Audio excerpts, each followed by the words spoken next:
Land titling act మీద ఇంకొక దుష్ప్రచారం. నిజంగా నాకు ఆశ్చర్యం అనిపిస్తుంది. ఈ మాదిరిగా ప్రతి ఒక్కరికి కూడా ఫోన్లు కూడా చేస్తూ ఉన్నారు.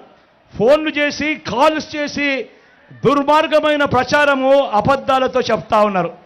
నేను అడుగుతా ఉన్నా, ఇంత దారుణంగా మాట్లాడుతూ ఉన్న వీళ్ళందరినీ కూడా అడుగుతా ఉన్నా, అసలు ల్యాండ్ టైటిలింగ్ అంటే ఏమిటో మీలో ఎవరికైనా తెలుసా అని అడుగుతా ఉన్నాను. ఇంత దుర్మార్గపు ప్రచారాలు చేసే వాళ్ళకందరినీ కూడా. ల్యాండ్ టైటిలింగ్ అంటేనే ఆ పేరులోనే ఉంది ల్యాండ్ టైటిలింగ్ అంటే ఏమిటి అన్నది.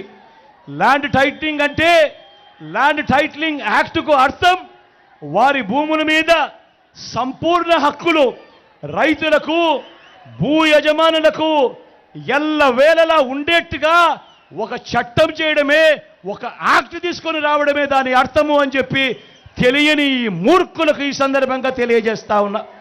ఏ భూమి ఎక్కడ కొనాలన్నా కూడా, ఏ భూములు ఎక్కడ కొనాలన్నా కూడా ఆ భూములకు సంబంధించి ఏమేమో వివాదాలు మనకందరికీ కూడా కనిపిస్తూనే ఉంటాయి. భూములు కొనాలనంటే ఈరోజు భూములు అమ్మాలనే వాడికి, భూములు కొనుక్కునే వాడికి కూడా ఈరోజు ఒక తెలియని భయం ఉంది.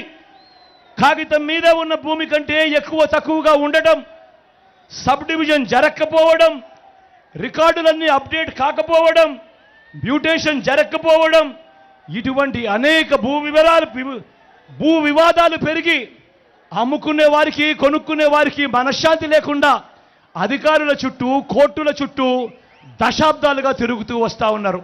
మీ బిడ్డ తీసుకొచ్చిన సంస్కరణ ఏమిటో తెలుసా? ఇటువంటి వివాదాలకు తావు ఉండకూడదు.